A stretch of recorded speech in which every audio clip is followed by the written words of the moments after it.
Hi everyone! Today I want to show you how to get some added detail to your stamped images using Stampin' Up! Watercolor pencils. I really love the flower from the Special Reasons stamp set. It's a beautiful daisy shape and it comes in two sizes with some leaves. And I thought it would be fun to play around with the watercolor pencils to add shading and just more texture and dimension to the image. I've made a couple different versions. Both start with Pink Pirouette as the background and Pear Pizzazz as the background for the leaf. And then the added deeper tones are achieved with the watercolor pencils, and I went with Melon Mambo and Old Olive. So let's show you how to make this card. I use a shimmery white cardstock, and this piece is cut at 3.5 by 2 3/4. These dimensions will be at my blog www.bethspapercuts.com, so you don't have to listen to that over and over again.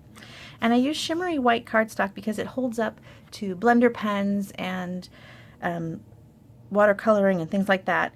And we're going to do some blender penning, if that's a word, on top of our pencils, so we need to have the stronger paper. If you use Whisper White cardstock, it might pill a little bit. So shimmery white is a really good choice, and you can't see on film that there is a little shimmer to that, and it makes it just extra special. So let's stamp our floral image. So like I mentioned, this is Pink Pirouette.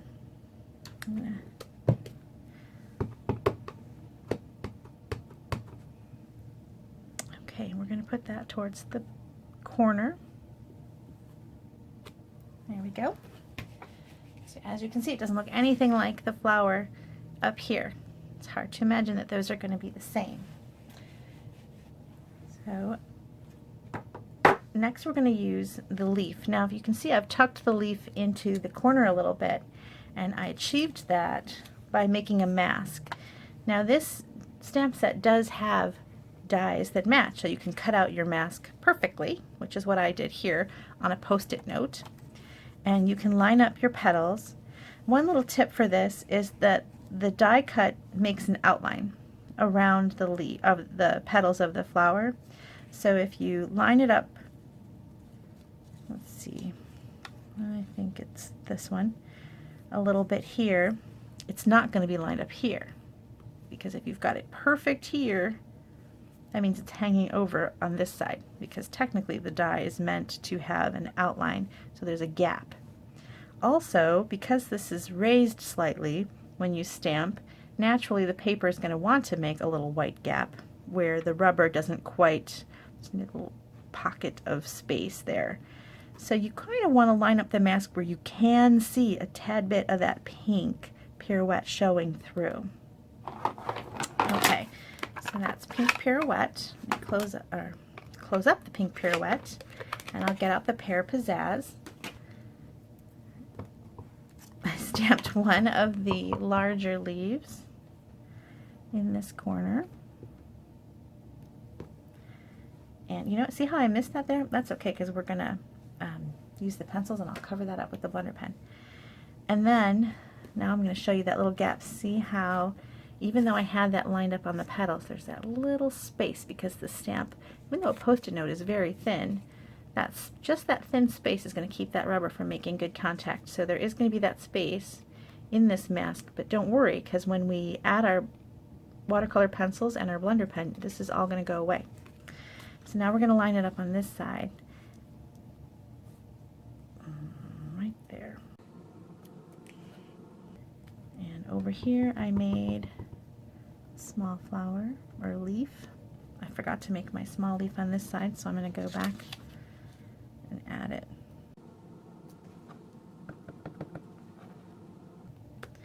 There. So that's it for our stamped images. It looks pretty just like this, really. But let's make it look even more beautiful with some shading. Before I shade, I'm going to do my happy birthday just to make sure that I get a nice clean image before I spend all my time with my blender pen and my pencils. So this is the happy birthday from the same stamp set, and I'm stamping it in early espresso because I'm going to do this version of the card.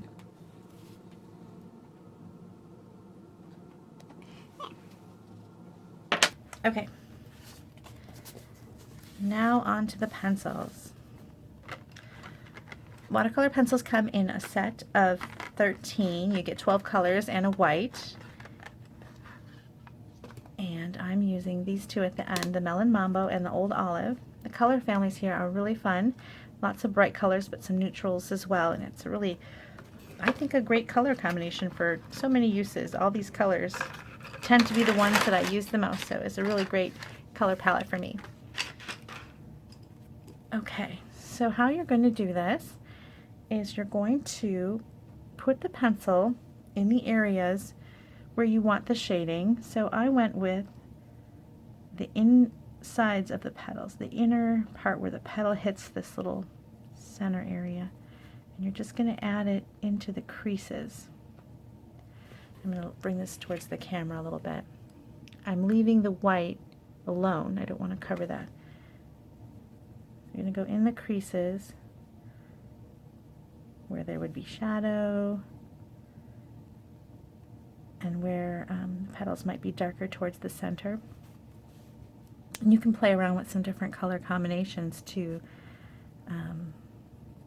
I thought this one was really pretty, so I stuck with this, but maybe you could try a little bit of orange towards the center, the pumpkin pie pencil on a Daffodil Delight petal. That would be nice. So I'm going to speed up the video so you don't have to watch me color all these petals, and then when I get to the end I'll show you how that looks, and then we'll do the green.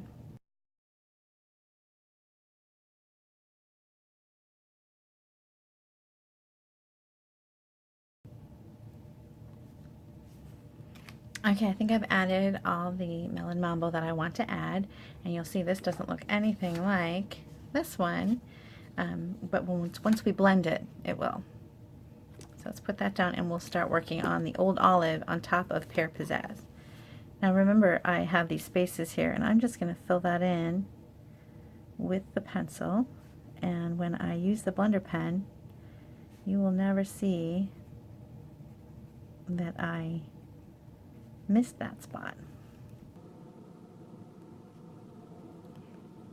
It's kind of a fun thing with the pencils, because if you tried to fill in a spot with markers, they tend to have dark, heavier areas, and I think you would notice the line between stamp and marker.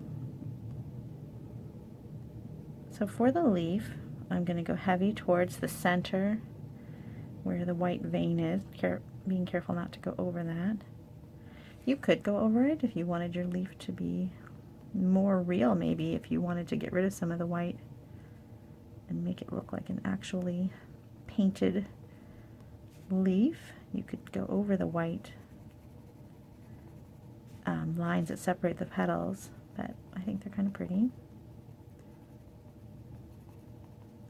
You need a bit of a heavy hand, because when you blend this, you'll be amazed at how much it does blend, and it goes away, and you kind of tend to lose some of the deep tones of the green. So go a little heavy on that.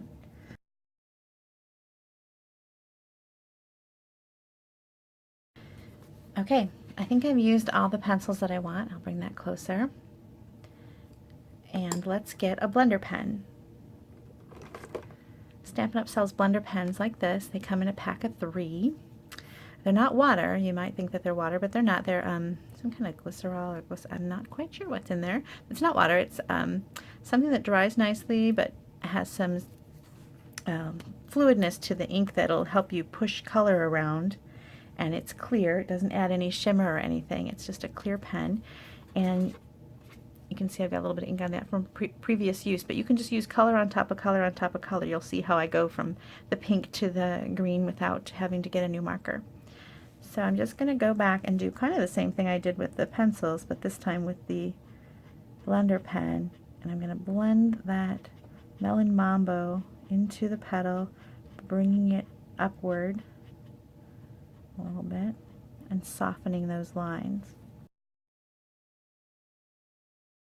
You can already see how soft these petals are compared to the ones down here. So I'm going to finish these petals and I'll speed up the time on the video so you don't have to watch each and every one, and then I'll slow it down again when I'm done with the pink.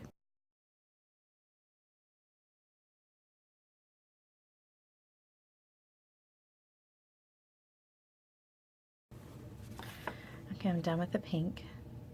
And you can decide if some of your petals need a little bit more. I think that one needed a little bit more. There you go. All right, I'm going to work on the green. See how I'm not cleaning my brush? I'm just going to go like this, make sure all the pink is off. And then we're going to work here.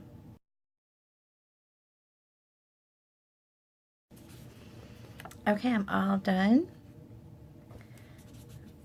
The last thing I did for this card is I rounded the top corner, and I used a little paper rounder, little quarter rounder punch from Stampin' Up to do that. I like to turn it to the back to make sure that I'm getting the corner correctly. There we go. Simple. And then we're going to put it on our card base.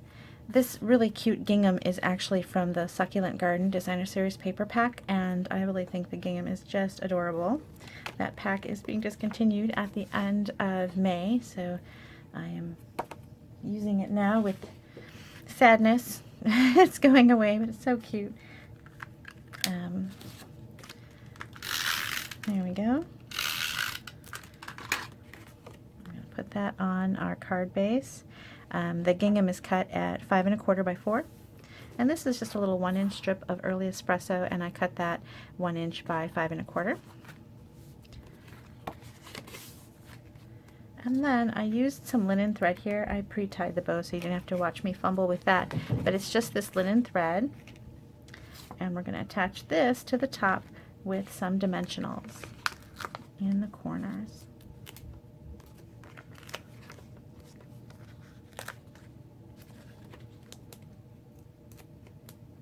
I hope that you think that this technique is fun. I just really love using the watercolor pencils, so anytime I can use that is a good time.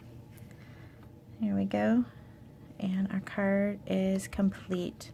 There we go. Here's the brighter version. This is really the same colors. It just looks brighter because I've used Melon Mambo as the accent background instead of Tip Top Taupe.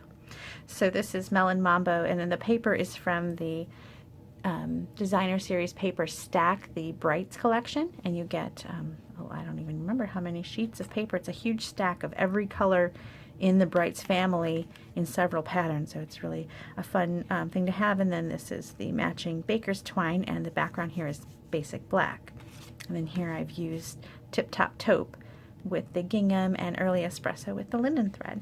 And it's a really pretty card. I hope you like it, and I hope you'll give this technique a try.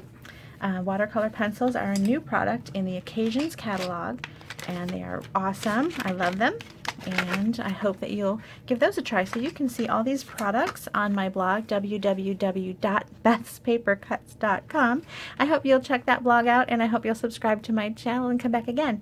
If you don't already have a demonstrator, I would love to earn your business. And my customers always get hand-stamped thank you cards, and I tend to look for what you purchased and what you tend to like, and maybe if I have, like if you bought this stamp set, I'd probably send you one of these, and maybe one of these because it's the same stamp set, or you know, I would go through and look through what I have, and I'd send you some of those as a thank you, and that's kind of how I do it.